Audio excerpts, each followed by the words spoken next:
జై శ్రీరామ్. శ్రీమాత్ర నమః. శ్రీ గురుభ్యో నమః. 2025 సంవత్సరం జూలై 27వ తారీఖు నుంచి 2025 సంవత్సరం ఆగస్టు 2వ తారీఖు వరకు ఈ వారం యొక్క వారఫలాలు, ఈ వారం యొక్క గోచార గ్రహస్థితులు. మిథున రాశిలో బృహస్పతి, దేవగురువైన బృహస్పతి, అలాగే దైత్య గురువైన శుక్రాచార్యుల వారి సంచారము. కర్కాటక రాశిలో సూర్యనారాయణమూర్తి వక్రించిన బుధ భగవానుడితోటి కూడిన సంచారము. సింహరాశిలో కేతుదేవుడు మంగళ సంచారము. మంగళ్ ఒక 2 రోజులు సింహరాశిలో సంచారం చేసి తదుపరి ఆయన కన్యారాశిలో ఆయన సంచారాన్ని కొనసాగిస్తున్నారు. సింహరాశి నుంచి కన్యారాశిలోకి మారుతున్నారు. రాహు భగవానుడు కుంభరాశిలో సంచారము. వక్రించిన శనీశ్వరుడు ఆఖరిదైన మీనరాశిలో సంచారము. అన్ని రాశుల్ని తొందరగా చుట్టూ వచ్చే, అతివేగంగా చుట్టూ వచ్చే ఆ గ్రహము చంద్ర భగవానుడు. ఈయన ఈ వారము సింహరాశి నుంచి తులారాశి వరకు ఆయన సంచారం ఉంటుంది. ఈ 3 రాశులు ఆయన సంచారం ఉంటుంది. ఇవి ఈ వారంలో గోచారంలో ఉన్న గ్రహదేవతలు ఈ రాశుల్లో ఉన్నారు. ఈ రాశుల్లో వాళ్ళు స్థితులై ఉండడం వల్ల ఈ వారం గోచార గ్రహస్థితుల ఫలితాలు ద్వాదశ రాశుల వాళ్ళకి, ద్వాదశ లగ్నాల వాళ్ళకి ఎలా ఉంటుందో మనం చూద్దాం. సింహరాశి, సింహలగ్నం. సింహరాశిలో పుట్టిన వాళ్ళు, సింహ లగ్నంలో పుట్టిన వాళ్ళకి ఆదాయపరంగా చాలా మనశ్శాంతి, చాలా ఊరట పొందబోతూ ఉన్నారు మీరు. ఆదాయపరంగా మీకు అనుకూలతలు చాలా ఎక్కువగా ఉంటాయి. అంటే ఒక రకంగా చెప్పాలంటే ఒక స్టెబిలిటీకి వచ్చేస్తున్నారు, స్టేబుల్ సిచ్యువేషన్కి వచ్చేస్తున్నారు ఆదాయపరంగా అన్నది మీకు అర్థమవుతుంది. ఇది గోచారంలో గ్రహదేవతలు మీకు ఇస్తున్న ప్రామిస్ కాబట్టి. సోషల్ సర్కిల్ పెరుగుతుంది, నెట్వర్క్ పెరుగుతుంది. మీరు పబ్లిక్లో ఉంటే మీ డయాస్ గ్రో అవుతుంది, చాలా పెద్దది అవుతుంది మీ డయాస్. మీ ఆడియన్స్ పెరుగుతారు, మీ వ్యూవర్స్ పెరుగుతారు. మన చుట్టూ అప్రిషియేట్ చేసే వాళ్ళు ఎక్కువ మంది ఉంటారు. అందరం ఏదో ఒకటి కష్టపడుతూనే ఉంటాము. మనం పడిన కష్టము, మనం ఎంత హానెస్ట్గా, జెన్యూన్గా మనం చేస్తున్న ఎఫర్ట్, ఎవరైనా ఒక చిన్న కాంప్లిమెంట్ ఇస్తే మురిసిపోయి ఇంకా ఎక్కువగా ప్రయత్నించాలి, దీనికి ఇంకా మనము షార్పన్ చేయాలి, దీంట్లో ఉన్న క్వాలిటీ పెంచాలి, ఇలా మనం ఆలోచిస్తూ ఉంటాం. ఇలాంటివి మీకు ఈ మంత్ ఎక్కువ అవుతాయి. అంటే ఈ మాసం, ఈ వీక్ నుంచి ఎక్కువ అవుతాయి. మీ చుట్టూ అప్రిషియేట్ చేసేవాళ్ళు చాలామంది ఉంటారు. కానీ ఇప్పుడు అప్రిషియేషన్ కూడా చాలా జెన్యూన్ అప్రిషియేషన్స్ ఉంటాయి మీకు. ఎవరైనా సరే, అంటే అందరూ కొంతమందికి మరీ అనిపిస్తే తప్పించి అప్రిషియేట్ చేయరు. అలాంటి వాళ్ళు కూడా అప్రిషియేట్ చేస్తారు. విమర్శలు ఉండవు, ఎందుకంటే విమర్శలు లేని విధంగా గ్రహదేవతలు మరీ ప్రామిస్ చేస్తున్నాయంటే ఇంకా అక్కడ విమర్శలకి తావెక్కడ ఉంటుంది, ఉండదు కదా. సో విమర్శలు లేకుండా మంచి అప్రిషియేషన్ మోడ్లో స్విచ్ ఆన్ అవుతూ ఉన్నారు. సో సర్కిల్ వల్ల సోషల్ సర్కిల్ పెరుగుతుంది, దానివల్ల సంతోషం బాగా ఎక్కువ అవుతుంది, యాంప్లిఫై అవుతుంది. ఇప్పుడు సోషల్ సర్కిల్ పెరుగుతుందని చెప్తున్నాను కాబట్టి ఉద్యోగస్తులకి, వ్యాపారస్తులకి, ఫ్రీలాన్స్ వర్క్స్ చేసే వాళ్ళకి అందరికీ మంచి సమయం. ఎందుకంటే ఎప్పుడైనా మనం ఏం చేసినా మన సోషల్ లైఫ్తోనే మనం చేసే పనులన్నీ ముడిపడి ఉంటాయి. ఉద్యోగస్తులకి మరి మీకు అక్కడ ఉద్యోగ స్థలంలో బాగా ఉంటేనే కదా మీరు అనుకున్న గోల్స్ డిటర్మైన్ చేయగలిగేది. ఇదంతా కూడా జరుగుతుంది. అందువల్ల ఉద్యోగస్తులకి, వ్యాపారస్తులకి అందరికీ కూడా చాలా మంచి శుభ సమయము. ఈ వారం స్టార్ట్ అయిన తర్వాత 3వ రోజు అవ్వచ్చు, లేదా 4వ రోజు. ఉదాహరణకు వేసుకోండి, బుధవారం, మంగళవారం, మంగళ బుధవారాల్లో మీకు ఆదాయపరంగా కొన్ని మంచి మార్పులు మీరు చూస్తారు. అంటే ఫైనాన్షియల్ ఆస్పెక్ట్లో చాలా బాగా అనిపిస్తుంది మీకు. అది మళ్ళీ ఎంత ఏంటి అనేది మీ జన్మజాతకాన్ని అనుసరించి ఆధారపడి ఉంటుంది. లేదా ఒక కాంపిటేటివ్ సక్సెస్ అయితే మీకు ఈ మంగళ బుధవారాల్లో మీరు చూస్తారు. అంటే ఏదో ఒకటి మీకు హ్యాపీయెస్ట్ అయ్యారు. ఇప్పుడు లక్ష్మీ అమ్మవారు రకరకాలుగా ఉంటుంది. మనం అనుకున్న పని మనకు సంతోషం కలిగిందంటే దేనివల్లన్నా అది లక్ష్మీ అమ్మవారి కృప ఉంటేనే కలుగుతుంది. మంగళ బుధవారాల్లో సంతోషకరమైన విషయాలు జరుగుతాయి, సింపుల్గా చెప్పాలంటే. ఇది అందరికీ అప్లికేబిలిటీ ఉంటుంది. ఇది ఈ వారం యొక్క గోచార గ్రహస్థితుల ఫలితాలు సింహరాశి, సింహలగ్నంలో పుట్టిన వాళ్ళకి. పరిహారము మనం ఇప్పుడు చూద్దాం. పరిహారము రెండు విధాలైన పరిహారాలు చెప్తాను. ఈ రెండిట్లో మీకు ఏది కుదిరితే మీరు అది చేయండి.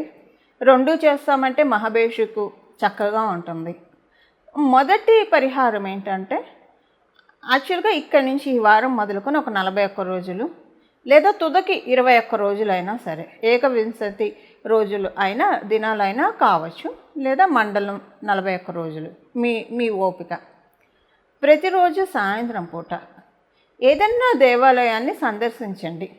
మీ ఇంటి దగ్గర ఉన్న దేవాలయం కావచ్చు, లేదా ప్రత్యేకించి మీరు ఎక్కడికైనా డ్రైవ్ చేసుకొని కొంచెం సుప్రసిద్ధ పుణ్యక్షేత్రాలకు వెళ్ళినా, ఏదైనా సరే ప్రతిరోజు క్రమం తప్పకుండా 21 రోజులైనా పర్లేదు, 41 రోజులైనా పర్లేదు, సాయంత్రం పూట చక్కగా శుచిలై స్నానం చేసి ఉతికిన వస్త్రాలు కట్టుకొని వెళ్ళండి.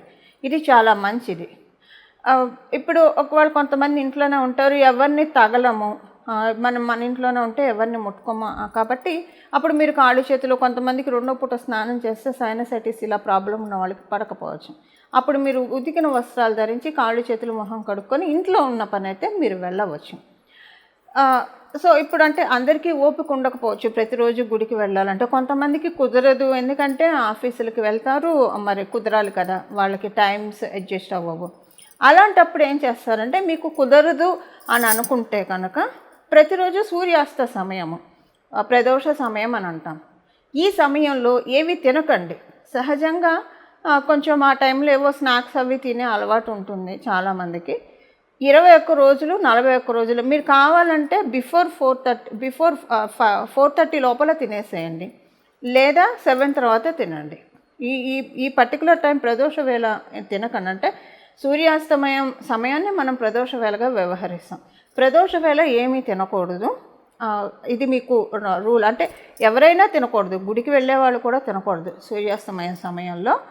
అలాగే మీరు గుడికి వెళ్ళడం కుదరకపోతే అప్పుడు మీరు చేయాల్సింది ఏంటంటే, ప్రతిరోజు కూడా సూర్యాస్తమయ సమయంలో ఇప్పుడు నేను చెప్పే నామాన్ని కనీసం ఒక 15 నిమిషాలు జపించడానికి ప్రయత్నించండి. ఇది నామం కాబట్టి ఎలాంటి దోషము లేదు. ఎప్పుడైనా చెప్పుకోవచ్చు, మనం సర్వకాల సర్వావస్థలు, మనం ఏ అవస్థలో ఉన్నా సరే, ఆఫీస్లో ఉన్నాం, బాత్రూమ్కి వెళ్ళి వచ్చిన బట్టలు, లేదా రకరకాల మనుషులను తగిలాము, ఏదో తినకూడదని తిన్నారు. ఇప్పుడు అంటే తినకూడదంటే నా ఉద్దేశం అలా అని కాదు, కొంచెం అదర్ క్యాస్ట్ వాళ్ళు నాన్ వెజ్ తింటే పూజలు అవి చేసుకోవడానికి ఆలోచిస్తారు కాబట్టి, సో నామ అందుకే సర్వకాల సర్వ అవస్థలు అని చెప్తాడు భగవంతుడు. గీతలో గీతాచార్యుల వారు అదే చెప్తారు. మనం ఏ అవస్థలో ఉన్నా నామజపానికి అస్సలు కించిత్ దోషం కూడా ఉండదు. కాకపోతే భక్తితో చేయాలి, అంతఃకరణ శుద్ధితో చేయాలి, చిత్తశుద్ధితో, అంటే ఫుల్ కాన్సన్ట్రేటెడ్తో చేయాలి. అదొకటే నియమము. 15 నిమిషాలు ఈ నామాన్ని జపించడం, లేదా మీకు ఇష్టదైవ నామం, ఈ నామం అనే కాదు, మీకు ఏ దైవం ఇష్టమైతే ఆ దైవానికి సంబంధించిన నామాన్ని జపించుకోండి. నేను ఇచ్చే నామం ఒకసారి చెప్తున్నాను. కేదారేశ్వరాయ నమః, కేదారేశ్వరాయ నమః, కేదారేశ్వరాయ నమః. 12 జ్యోతిర్లింగాల్లో ఒకటైన కేదారేశ్వర జ్యోతిర్లింగం. ఈ కేదారేశ్వరుడిని మనం తలుచుకుంటే మన పాపాలన్నీ కూడా దూది పిందకి కనుక మంట పెడితే టప్ టప్ టప్ టప్ టప్ టప్ ఎలా పేలిపోతాయో, లేదా ఒక 2 మన చేతి నిండా ఎండుటాకులు పెట్టుకొని ఉఫ్ఫను ఊదితే ఎలాగైతే ఎగిరిపోతాయో, లేదా పెద్ద గాలి వచ్చినప్పుడు ఎలాగైతే ఎంగిలి విస్తరాకి ఎగిరిపోతుందో, అలా మన కర్మదోషాలన్నీ కూడా ఎగిరిపోతాయి. అవి మనకి శివమహాపురాణం చెప్తుంది. ఈ నామం అంత పవర్ఫుల్ అయిన నామము, అత్యంత శక్తివంతమైన నామం ఇది. మీ ఇష్టదైవ నామాన్ని కూడా మీరు జపించుకోవచ్చు. మీరు ఏ దైవాన్ని అయితే స్మరించుకుంటారో ఆ దైవ నామమైనా స్మరించవచ్చు, లేదా కేదారేశ్వరుణ్ణి స్మరించుకుంటే కనుక. అందున ప్రత్యేకించి ప్రదోష వేళలో ఎవరైతే కేదారేశ్వరుణ్ణి జపిస్తారో, ఇంకా ఆయన బోలాశంకరుడు, ఆయన పరమప్రీతి పొందుతాడు. పరమప్రీతి చెంది మనకి ఏది మన జీవితంలో మనకి లభిస్తే మన సౌఖ్యము, మన శాంతి చెదరకుండా మనం చాలా సంతోషంగా ఉంటామో అది ఆయన మనకిస్తాడు. ఒక్కోసారి మనకి కోరుకోవడం చేత కాకపోవచ్చు. ఇప్పుడు పెద్ద పదవి కోరుకుంటారు, ఆ పెదవి వచ్చిన తర్వాత అక్కచెల్లెళ్ళు ప్రెషర్ ఉంటుంది, టెన్షన్ ఉంటుంది, రకరకాల వాళ్ళని హ్యాండిల్ చేయాల్సి వస్తారు, రకరకాలు ఉంటాయి. అవన్నీ కూడా హ్యాండిల్ చేయగలగాలి కదా. అంటే ఒకటి భగవంతుడు అంత ఇచ్చినప్పుడు అవన్నీ హ్యాండిల్ చేసే సమర్థతనైనా మనకి ఇచ్చేస్తాడు అవి ఇచ్చి. లేదా అసలు అలాంటిది లేకుండా మనం సౌఖ్యంగా ఉంటాం, హ్యాపీగానే ఉంటాము, కానీ ప్రెషర్స్ ఉండవు, టెన్షన్స్ ఉండవు. అవి ఈ రెండు లేకుండా హ్యాపీనెస్ ఇస్తాడు. ఏదైతే మనకి ఏది మంచి ఏది మనకి అందిస్తే మంచిదో మనం ప్రశాంతంగా ఉంటామో అది మనకి ఇస్తాడు. ఒక్కోసారి మనకి పడనివి మనం కోరుకుంటే తినకూడని ఆహారం తింటే అజీర్తి చేసి ఎలా ఇబ్బంది పడతామో, మనకి తెలియకుండా కోరకూడనివి కోరుకుంటే వాటి వల్ల పెయిన్ ఉండి అది జాతక చక్రానికి అజీర్తి అనుకోండి, అంతే. దానివల్ల అబ్బా ఇది అనవసరంగా వచ్చింది, ఇది రాకపోయి ఉంటే బాగుండేదేమో అని అనుకుంటారు. సో అలాంటివి కాకుండా భగవంతుడు మనకి ఏదైతే మనం హ్యాపీగా ఉంటామో అది మనకి ఇస్తాడు. ఎండ్ ఆఫ్ ది డే మనందరికి కావాల్సింది ఏంటి? సుఖ సౌఖ్యాలు, సంతోషము, ఆనందము.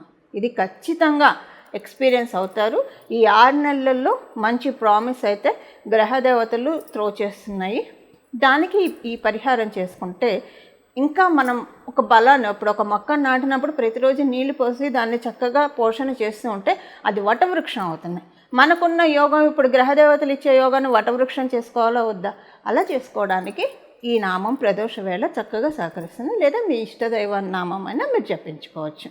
ఈ విధంగా మన మీద వరాల జల్లులు కురిపిస్తున్న గ్రహదేవతలకి మనందరి తరఫున మనస్ఫూర్తిగా నమస్కారం చేస్తూ మంగళం. నమో భగవతే వాసుదేవాయ.